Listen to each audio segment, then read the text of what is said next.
정말 우리들의 삶을 믿음의 눈으로 보면, 겸손한 눈으로 가만히 내 삶을 가만히 보면 하나님의 손길이 느껴진다고요. 그죠? 내 눈 깜빡깜빡 하는 것 하나, 내 음식을 먹는 것 하나도 결국은 하나님의 은혜입니다. 이렇게 하나님의 은혜를 자꾸만 경험하다 보면 하나님의 사랑이 느껴지잖아요. 내가 하나님의 자녀인 것이 느껴지잖아요. 그리고 내가 존귀한 존재라는 게 느껴지잖아요. 그러면 내가 존귀한 존재라는 게 느껴지면 말도 함부로 하지 않아요. 내가 거룩한 왕 같은 제사장인데 말 함부로 할 수 없잖아요.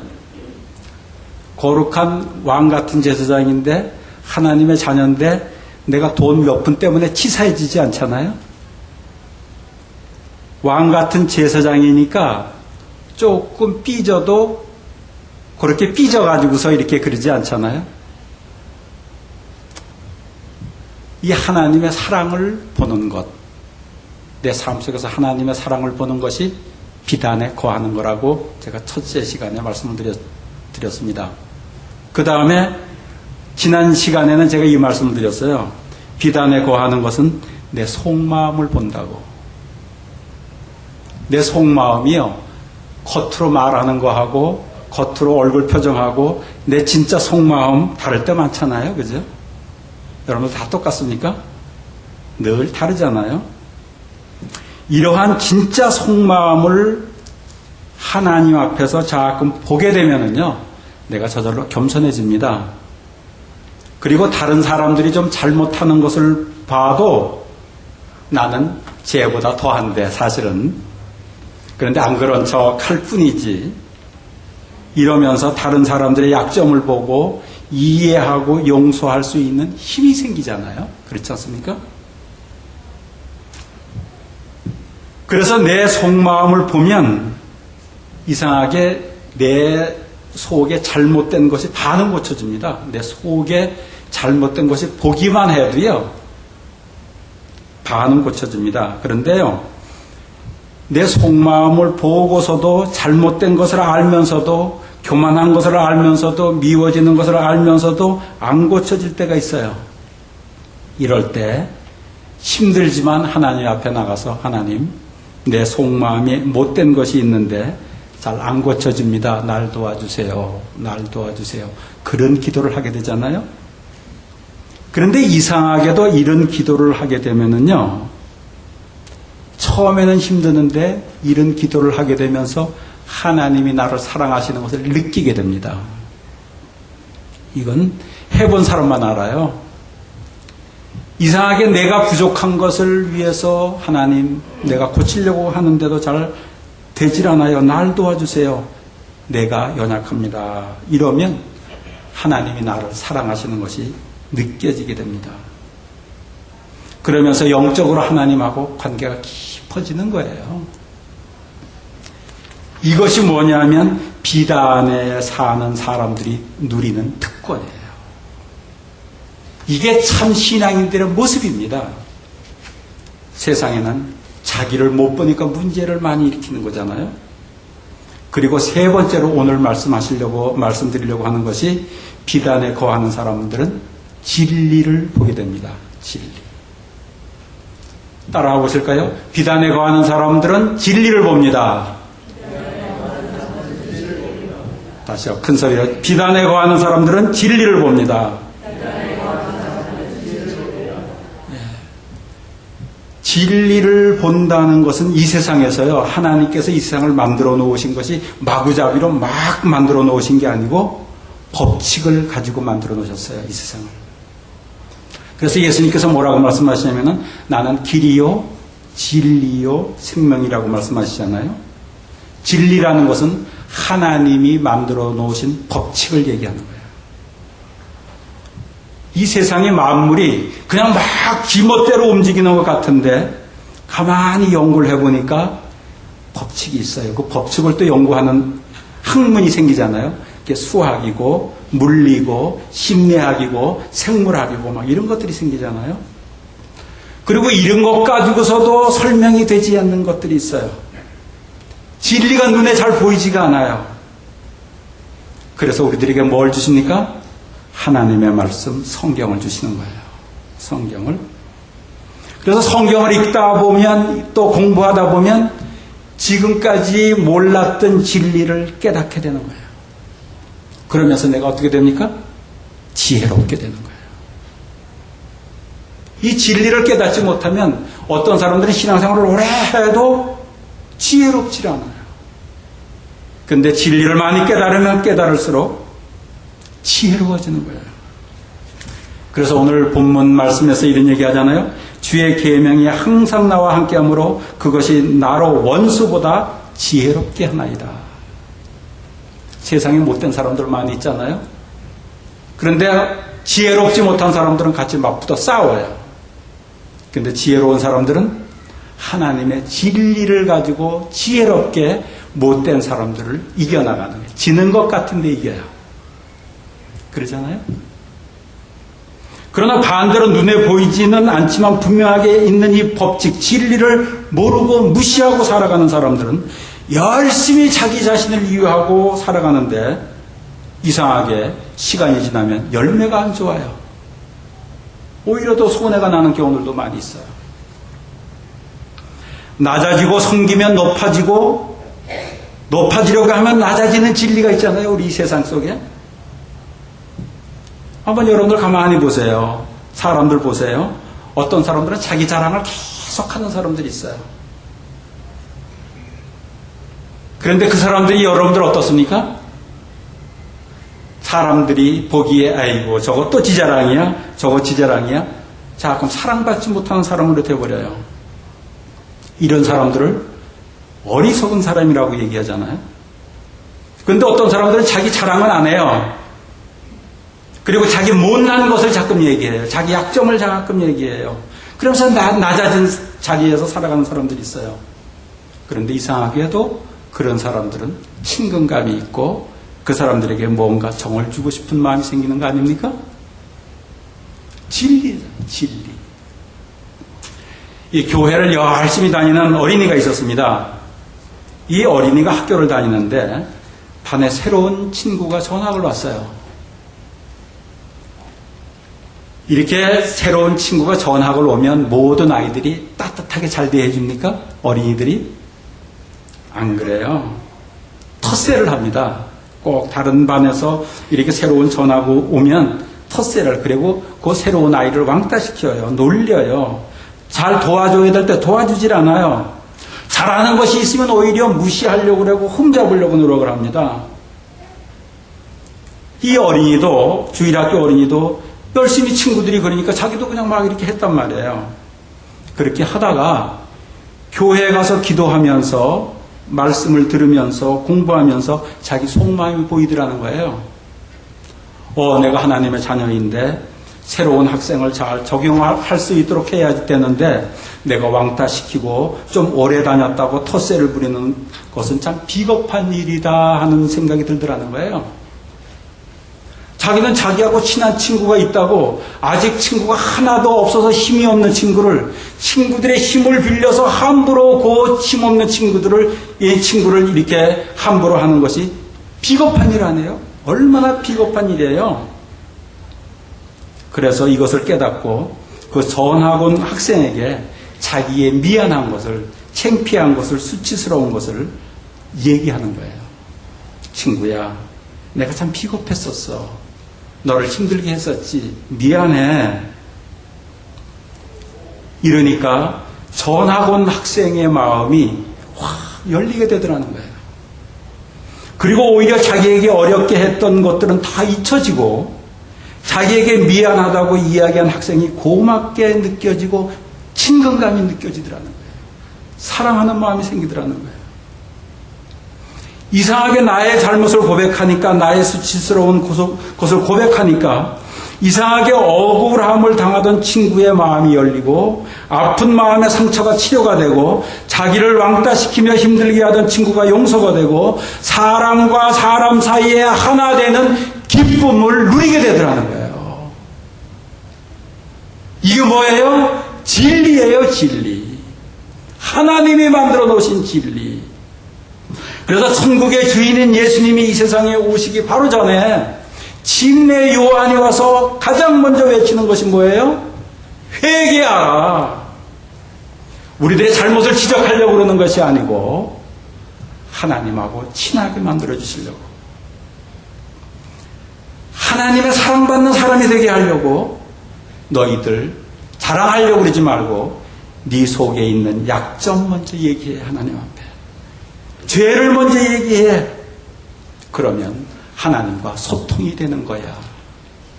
그래서 침례 요한이 이 세상에 와서 가장 먼저 얘기하는 게 뭐예요? 회개하라, 천국이 가까웠느니라고 말씀하시는 거 아닙니까?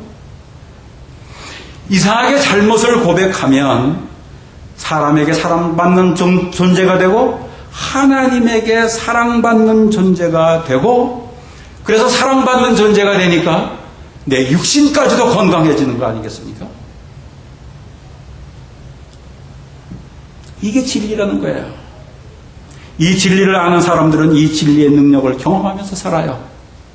실수하였을 때, 부끄러운 것이 있을 때 미안하다고 잘 얘기할 수 있는 헌치벨 침례교회 성도들 되시길 주인으로 축원하겠습니다.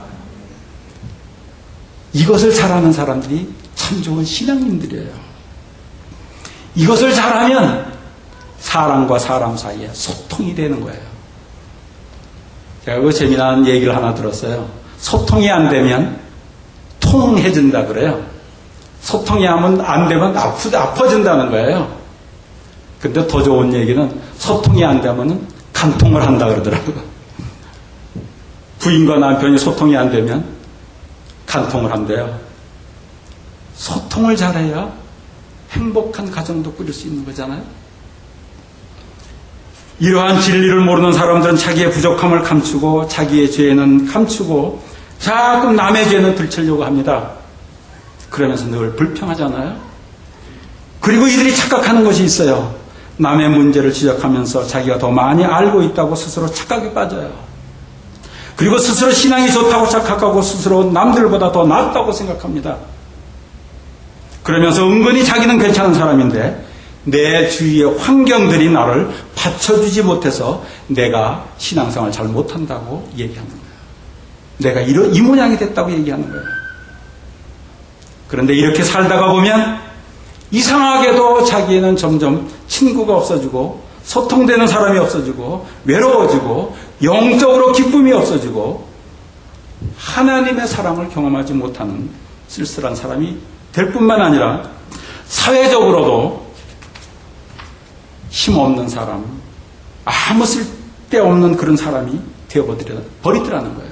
물론 이런 사람들이 열심히 살면서 먹고 사는 것을 위해서 열심히 일하면 먹고 사는 것을 잘 할 수 있겠지만 하나님으로부터, 세상으로부터, 사람들로부터 그렇게 인정받지 못하는 삶을 살게 된다는 거예요. 이상하게도 우리들이 살아가면서 자신의 죄를 고백하면 자신이 죽는 것 같아요. 그러나 거기에 복된 삶이 됩니다. 하나님의 능력이 나한테 임하고 사랑을 느끼게 되는 거예요. 근데 나의 죄는 고백하고 잘하는 것은 숨기면 겉으로 보기에는 미련하게 보여요. 그래서 죄와 약점은 숨기고 잘하는 것은 자랑을 하려고 그러잖아요. 그런데 이렇게 하면 나의 용도 죽고 사람들에게 하나님에게도 버림당하는 사람이 되어버립니다. 그래서 고린도전서 1장 18절에서 이런 얘기를 합니다. 진리잖아요. 십자가의 도가 멸망하는 자들에게는 미련한 것이요 구원을 얻는 우리에게는 하나님의 능력이라.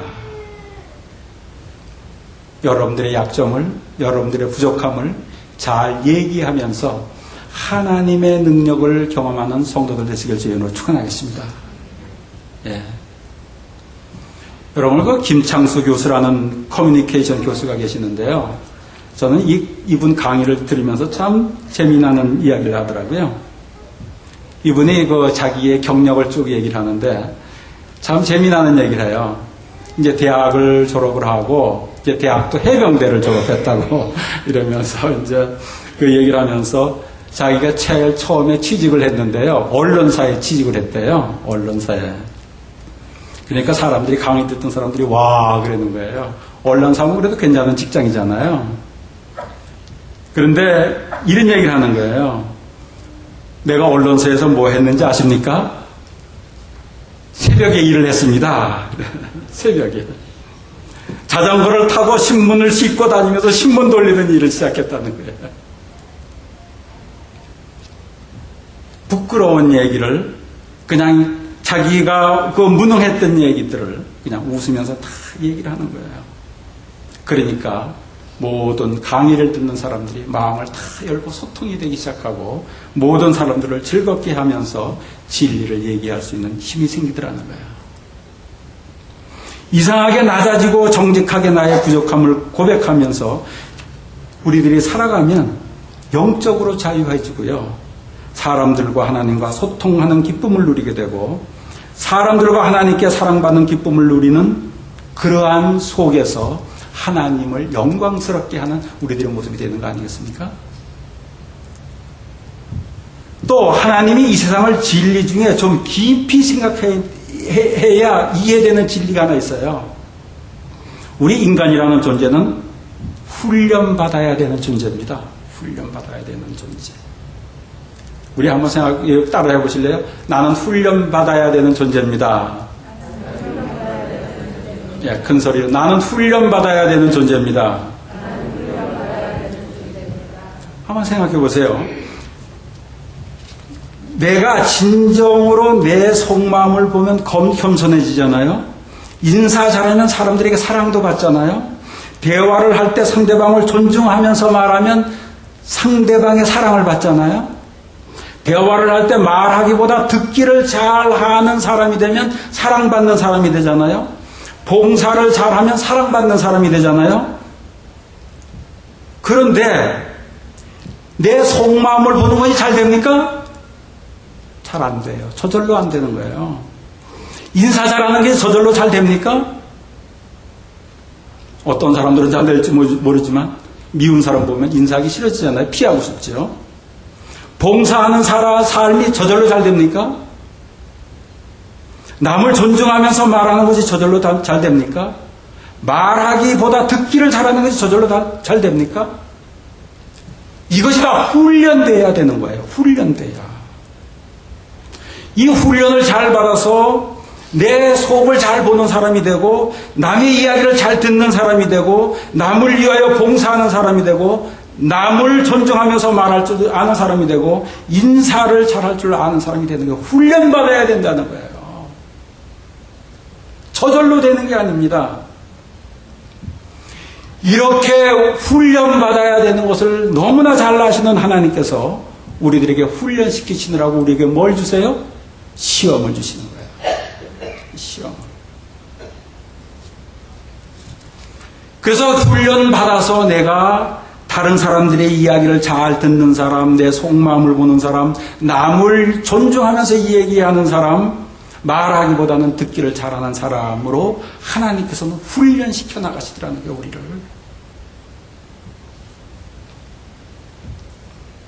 이 진리를 모르는 사람들은 그냥 나하고 다른 사람을 보면서 틀린다고 얘기를 하고 자기 생각과 다르면 말을 끊어버리고 그리고 내 얘기만 막 하려고 그러고 열심히 이러고 살아가지 않아요? 그리고 이 세상이 나에게 어려움을 주면 전부 다 그냥 쉬운 방법이 어디 없을까 또 생각하고 살아가지 않아요? 그래서 그 대학 다니는 우리 학생들 보면 어떤 아이들은 대학을 과를 계속 옮겨요. 전자공학 했다가 그 다음에 기가공학으로 바뀌고 또 그 다음에 컴퓨터 뭐 사이언스로 바뀌고 뭐 이걸로 바뀌고 저걸로 바뀌고 쉬운 게 없을까 하고 시험이 왔을 때 이겨야 되는데 극복해야 되는데 이것을 하지 않아요. 어떤 청년이 회사를 취직했습니다. 취직을 했어요. 그런데 취직을 해보니까 다 마음에 드는 사람만 있는 거 아니잖아요. 꼭 찌르는 사람이 있는 거예요. 이상한 사람이 있어요. 그래서 못 견디겠어. 그래서 회사를 옮겼어요. 다른 회사 갔더니 또 거기서 찔리는 사람이 또 있더라는 거예요. 이상한 사람이 또 있는 거예요. 그래가지고 이 청년은 회사를 그만두고 자기가 회사를 차렸습니다. 자기가 회사를 차리면 찔리는 사람은 잘라버리면 될 거 아니에요. 그래가지고 회사를 차렸더니 전부 다 자기 좋아하는 사람만 모였어요. 직원들이. 그런데 고객들이 찾아오는데 다 이상한 사람들이라는 거예요. 고객들이. 손님들을 잘라버릴 수 없잖아요, 여러분. 그죠? 이상한 사람이 있으면 거기에서 내가 훈련받아야 되는 거예요. 내가 이겨야 되는 거예요. 그리고 거기에서 점점 나를 정금같이 만들어야 되는 거예요. 그래서 하나님께서는 이 세상을 선과 악을 같이 두셨어요. 선과 악을. 아까 바로 왕도 얘기하잖아요. 모세에게 바로 왕은 악이에요. 그렇지만 모세에게 바로 왕은 훈련받는 도구가 되어버리는 거예요. 그래서 문제가 있으면 어떻게 생각해야 되냐면은 하나님 나에가 무엇을 고쳐야 될까요? 무엇을 배워야 될까요? 무엇을 훈련해야 될까요? 이러면서 살아갑니다. 이것이 진리를 깨달은 사람들의 모습이에요. 이런 사람들은 세상 살아가면서 일반 사람들, 그냥 마구 살아가는 사람들하고 다른 거예요. 그래서 세상에서 복된 사람이 되고 하나님께 영광 돌리는 사람이 되는 거예요. 여러분들 신앙생활하면서 하나님의 숨겨진 진리를 더 많이 깨닫고 더 많이 깨닫는 성도들 되시길 주의 이름으로 축원하겠습니다. 그 진리가 말씀 속에 있는 거예요. 그래서 성경을 공부하고 말씀을 공부해야 되는 거예요. 그래서 오늘 읽은 본문 말씀에서 이런 얘기 하잖아요. 내가 주의 법을 어찌 그리 사랑하는지요. 내가 그것을 종일 묵상하나이다. 주의 계명이 항상 나와 함께하므로 그것이 나로 원수보다 지혜롭게 하나이다. 말씀 속의 진리를 깨닫고 깨달은 진리를 가지고서 내가 살아가니까 하나님의 말씀이 좋아지는 거예요. 하나님 사랑스러워지는 거예요. 이것이 신앙생활의 진수입니다. 이것을 경험하는 모든 성도들 되시길 주의 이름으로 축원하겠습니다.